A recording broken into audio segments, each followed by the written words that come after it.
YouTube মামা যে ভর্তা রেসিপি এত পছন্দ করে সেটা তো আমার জানা ছিল না। এখন থেকে ভর্তা করে মামাকে প্রতিদিন দেখাবো, দেখি মামা কি করে। তো এই যে আজকে আমি কিন্তু ব্রাহ্মণবাড়িয়ার স্পেশাল ভর্তা নিয়ে চলে আসছি। এটা কিন্তু ওই দেশের খুবই জনপ্রিয় একটা ঝিঙে ভর্তা। আর রান্না করে নেব হলো ঝিঙে আর বাইং মাছ দিয়ে, ঝিঙে মিষ্টি কুমড়ো, এই দুইটা সবজি দিয়ে আজকে একটু সবজি রান্না করে নেব। তো ফার্স্টে আমি ভর্তাটা করে নিচ্ছি। ভর্তাটা হলো আমি এখানে ঝিঙেগুলোকে ছিলে তারপর হলো দুই ভাগ করে নিয়েছি মাঝখান দিয়ে দুই ভাগ করে এখন আমি শুকনো একটা তাওয়া বসিয়ে দিলাম।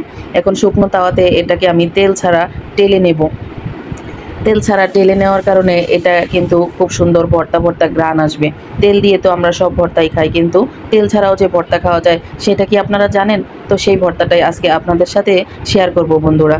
এই যে ঝিঙে ভর্তা হলে কিন্তু আমার হাজব্যান্ড খুব খুশি হয়ে যায়। তো আর সে হলো কালকে ঝিঙে নিয়ে আসছিল, তো আমি আজকে ঝিঙে দিয়ে তরকারি রান্না করব। আর ভাবলাম ঝিঙে যেহেতু তার পছন্দ, তার জন্য একটু ঝিঙে ভর্তাও করি।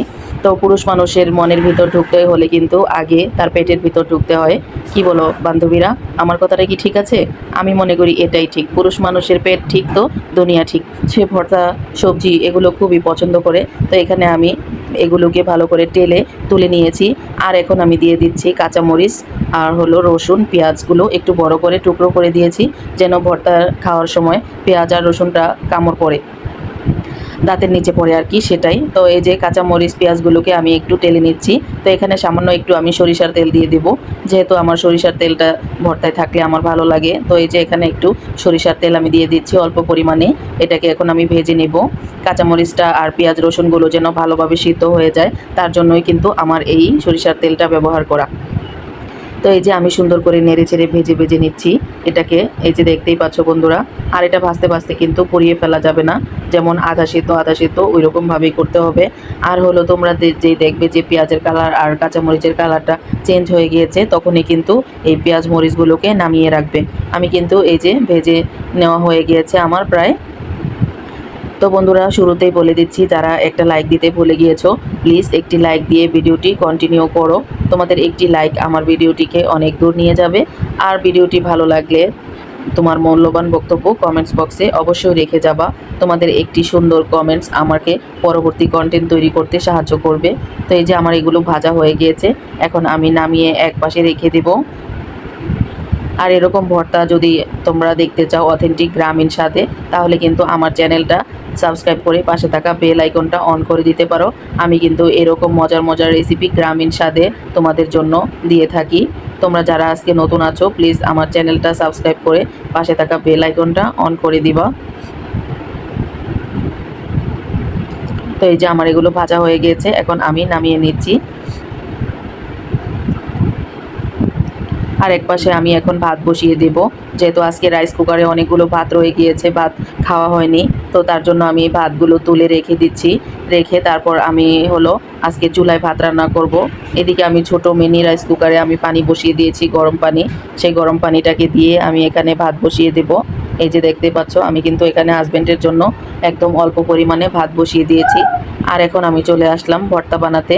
এই যে পাটাটা ভালো করে ধুয়ে তারপরে কাঁচামরিচ আর ঝিঙেটাকে দিয়ে আমি সুন্দরভাবে বেটে নিচ্ছি। আর কাঁচামরিচ কিন্তু ভাজা হয়ে গেলে এটা কিন্তু বেশি সময় লাগে না বাটতে, এটা একটা সুবিধা আছে। আর এখানে আমি দিয়েছি ঝিঙেগুলোকেও আমি বেটে নিচ্ছি। একদম সহজভাবে কিন্তু আপনারা এই ভর্তাটা বানিয়ে নিতে পারবেন। এতটা মজাদার একটি ভর্তা আপনারা একদিন অবশ্যই ট্রাই করে দেখবেন। তো এই যে পাটায় বাটা ভর্তার স্বাদ কিন্তু আলাদা। যতই আমরা তেলে ভেজে ভর্তা করি না কেন, এই পাটার স্বাদ কিন্তু কখনোই ভোলা যাবে না। আর এই যে দেখেন, এটা পাটায় বেটে নিলে খুব সুন্দরভাবে কিন্তু মিহিম হয়ে যায়। আর এই ঝিঙ্গে ভর্তাটা অনেক সময় দেখা যায় আমার তাড়াহুড়ার সময় না থাকলে আমি কিন্তু এই ভর্তাটাকে হাতেও বানিয়ে নেই। খেতে কিন্তু বেশ মজা হয়। তখন পেঁয়াজ কুচি করে দেই আর শুকনো মরিচ হাতে মাখিয়ে দেই ভেজে। আর এই যে এখানে আমি পেঁয়াজ রসুনগুলোকে দিয়ে দিচ্ছি আর দিয়ে দেব স্বাদ মতো লবণ। লবণটা দিয়ে আমি সুন্দরভাবে এটাকে মাখিয়ে নেব।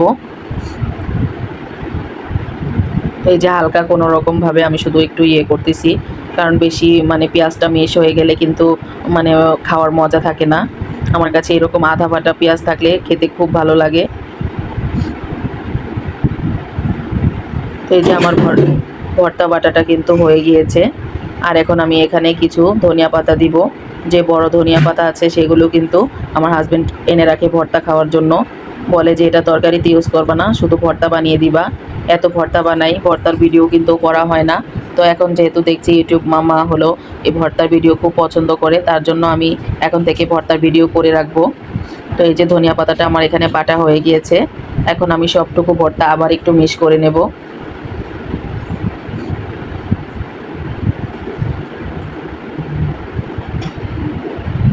তো এই যে দেখো আমি কিন্তু এখন ভর্তাটাকে মিশিয়ে নিচ্ছি, মিশিয়ে একটা প্লেটে আমি তুলে নেব।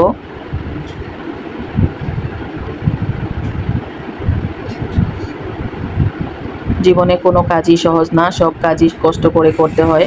যতটা সহজ মনে হয় আসলে ততটা কিন্তু সহজ না, এর পিছনে অনেক খাটাখাটনি থাকে। এই ইউটিউব করতে এসেছি অনেক শখ করে, শখের বিষয় এসে এখন আমি ফেঁসে গিয়েছি, ইউটিউব ছাড়তেও পারছি না। তো আলহামদুলিল্লাহ আমার চ্যানেলটাও মনিটাইজেশন হয়ে গিয়েছে। এখন যাই হোক ভিডিও করতে থাকি, দেখি ইউটিউব মামা কি করে, আমার ভিডিও পছন্দ করে কি না। তো এই যে আমার ভর্তা বানানো হয়ে গিয়েছে।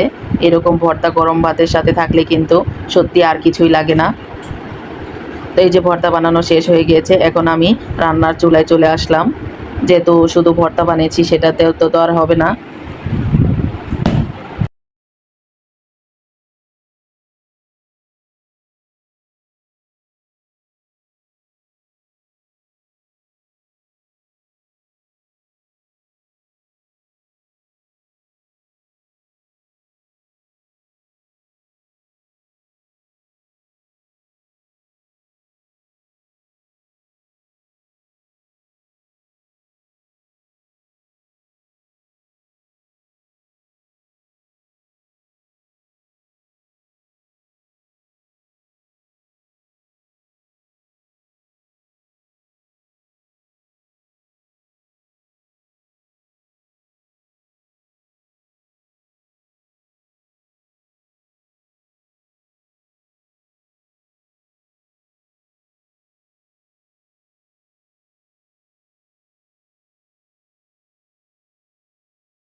তো তার জন্য আমি এখানে সবজি নিয়েছি রান্না করার জন্য।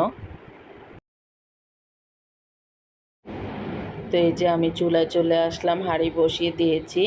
এখন আমি দিয়ে দেব এখানে হলো মাছ, যেগুলো আমি ব্যাং মাছ রাখছিলাম কালকে বাজার থেকে নিয়ে এসেছে, কুটে রেখেছিলাম। সেগুলোকে আমি এখন রান্না করব। তো পেঁয়াজের মধ্যে আমি কিছু কাঁচামরিচ দিয়েছি। কাঁচামরিচটা ফার্স্টে দিলে একটু ঝাল হয় ভালো।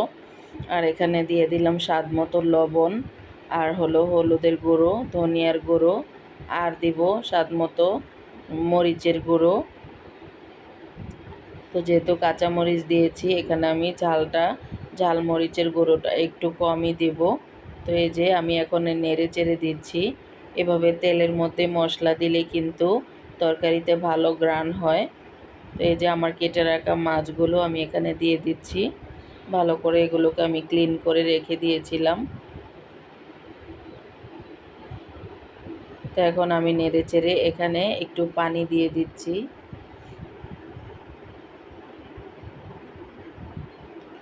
সামান্য একটু পানি দিয়ে এটাকে আমি এখন কষিয়ে নেব সুন্দরভাবে।